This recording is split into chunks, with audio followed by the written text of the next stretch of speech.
Islamophobia, because I don't want to put words in your mouth, but I think you're kind of the view it doesn't really exist, and that you shouldn't be silenced from criticizing Islam by people shouting you're Islamophobic.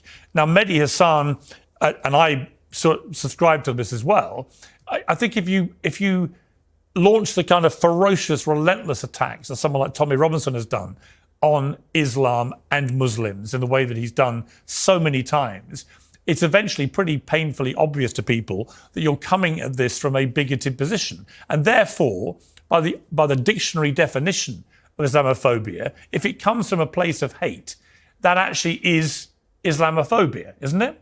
The devil is in the details, right? So if I were to say that Jews are inherently diseased, they are degenerates, they are evil, they're parasites, that would be anti-Semitic. If I say there are teachings in the Torah that are abhorrent given today's moral codes, that wouldn't be anti-Semitic. So if you were to make dispositional statements about individual Muslims, that would be Muslim bigotry. But if you say anything you want about the codified content of Islam, then by definition, that cannot be Islamophobic. Since 9/11 alone, there have been 46,000 plus terror attacks committed in roughly 70 countries by Islamic terrorists.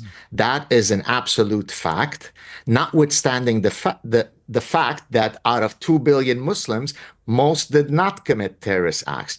So we can point to 7/7 and say that that was driven by Islamic ideology, while also speaking from the other side of our mouths that most Muslims that we'll ever meet are peaceful. Both of those two statements are true. But what the peaceful Muslims would say is that actually it's the twisting of the Islam ideology by extremists that is the problem. It's not a genuine interpretation of Islam, because the vast majority of Muslims are peaceful. So they say, that's look, not true.